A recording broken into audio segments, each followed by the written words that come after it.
ആകാശവാണി. നമസ്കാരം. പ്രത്യേക വാർത്താ ബുള്ളറ്റിൻ വായിക്കുന്നത് സുധിൻ സൈനുദ്ദീൻ. രാജ്യത്തെ വിവിധ മേഖലകളിൽ പ്രകടമാകുന്ന മുന്നേറ്റങ്ങൾ വികസിത ഭാരതത്തിലേക്കുള്ള ചുവടുവയ്പ്പാണെന്ന് പ്രധാനമന്ത്രി നരേന്ദ്രമോദി. പശ്ചിമബംഗാളിലെ ദുർഗാപൂരിൽ 5000 കോടിയിലധികം രൂപയുടെ വികസന പദ്ധതികൾക്ക് തുടക്കം കുറിക്കുകയായിരുന്നു അദ്ദേഹം. ഏറ്റവും വലിയ മാറ്റം പ്രകടമായത് അടിസ്ഥാന സൌകര്യ മേഖലയിലാണെന്നും പ്രധാനമന്ത്രി പറഞ്ഞു. ബീഹാർ സന്ദർശനം പൂർത്തിയാക്കിയ ശേഷമാണ് ശ്രീ നരേന്ദ്രമോദി പശ്ചിമ ബംഗാളിലെത്തിയത്. കഴിഞ്ഞ 10 വർഷത്തിനിടെ രാജ്യത്തെ കായിക വിനോദങ്ങൾക്കായുള്ള ബജറ്റ് 5 മടങ്ങ് വർദ്ധിച്ചതായി കേന്ദ്ര ആഭ്യന്തരമന്ത്രി അമിത്ഷാ. വിവിധ പ്രായത്തിലുള്ള കുട്ടികളെ തിരഞ്ഞെടുത്ത് എല്ലാ കായിക ഇനങ്ങളിലും ശാസ്ത്രീയമായ രീതിയിൽ പരിശീലനം നൽകുന്നുണ്ടെന്നും അദ്ദേഹം പറഞ്ഞു.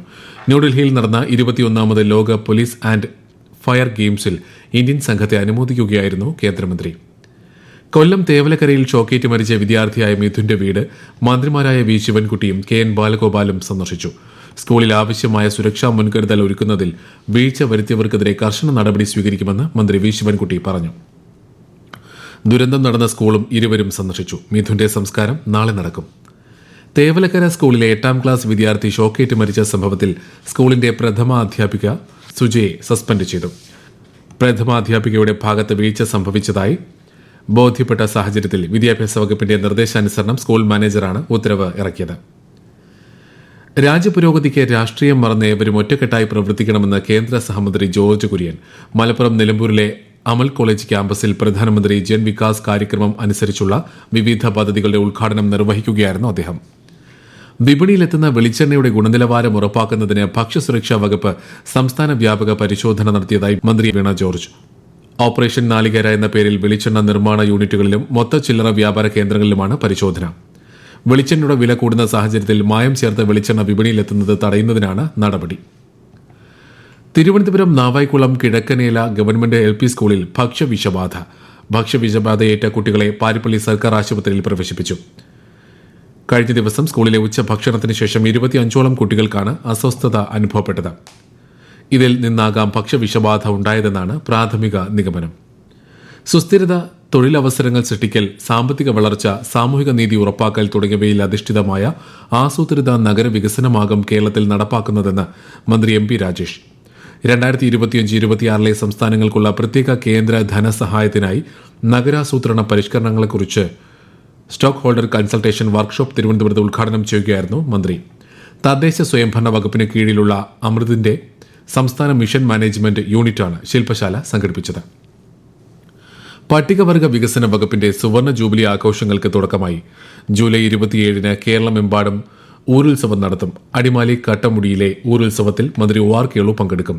സുവർണ ജൂബിലി ആഘോഷങ്ങളുടെ ഭാഗമായി 1 വർഷം നീളുന്ന പരിപാടികളാണ് സർക്കാർ സംഘടിപ്പിക്കുന്നത്.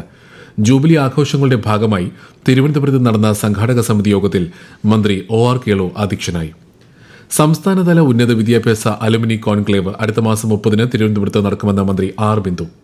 പൂർവ്വ വിദ്യാർത്ഥി ശൃംഖലകളുടെ ശക്തിയും പങ്കാളിത്തവും പ്രയോജനപ്പെടുത്തി ഉന്നത വിദ്യാഭ്യാസ മേഖലയെ ശക്തിപ്പെടുത്തുകയാണ് കോൺക്ലേവിന്റെ ലക്ഷ്യം. തിരുവനന്തപുരത്ത് ടാഗോർ തിയേറ്ററിൽ നടക്കുന്ന കോൺക്ലേവ് മുഖ്യമന്ത്രി പിണറായി വിജയൻ ഉദ്ഘാടനം ചെയ്യുമെന്നും മന്ത്രി R ബിന്ദു അറിയിച്ചു. കേരളത്തിൽ ശക്തമായ മഴ തുടരുന്നു. നാളെ മലപ്പുറം, കോഴിക്കോട്, വയനാട്, കണ്ണൂർ, കാസർഗോഡ് ജില്ലകളിൽ ചുവപ്പ് ജാഗ്രത പ്രഖ്യാപിച്ചു. കേരള, കർണാടക, ലക്ഷദ്വീപ് തീരങ്ങളിൽ ഈ മാസം 21 വരെ മത്സ്യബന്ധനത്തിന് വിലക്ക് ഏർപ്പെടുത്തിയിട്ടുണ്ട്.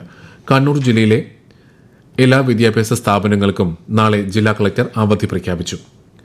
ആകാശവാണിയിലും ദൂരദർശനിലും അഡ്മിനിസ്ട്രേറ്റീവ് ഓഫീസറായിരുന്ന K പ്രഭാകര മേനോൻ കോഴിക്കോട് അന്തരിച്ചു. ഡൽഹി, മദ്രാസ്, കോഴിക്കോട്, കട്ടക്, ആൻഡമാൻ നിക്കോബാർ ആകാശവാണി നിലയങ്ങളിൽ പ്രവർത്തിച്ചിട്ടുണ്ട്. കേന്ദ്ര വാർത്താ വിതരണ പ്രക്ഷേപണ മന്ത്രാലയത്തിന് കീഴിലുള്ള central bureau of communication Kerala Lakshadweep മേഖലയിൽ സർക്കാരിന്റെ വിവിധ ബോധവൽക്കരണ പരിപാടികൾ സംഘടിപ്പിക്കുന്നതിനായി ഏജൻസികളിൽ നിന്ന് ടെൻഡർ ക്ഷണിച്ചു. ഈ മാസം 28-ന് ഉച്ചയ്ക്ക് 1 മണിവരെ ടെൻഡർ സമർപ്പിക്കാം. അതിതീവ്ര മഴയ്ക്ക് പിന്നാലെയുണ്ടായ പ്രളയത്തെ തുടർന്ന് പാകിസ്ഥാനിലെ പഞ്ചാബ് പ്രവിശ്യയിൽ അടിയന്തരാവസ്ഥ പ്രഖ്യാപിച്ചു.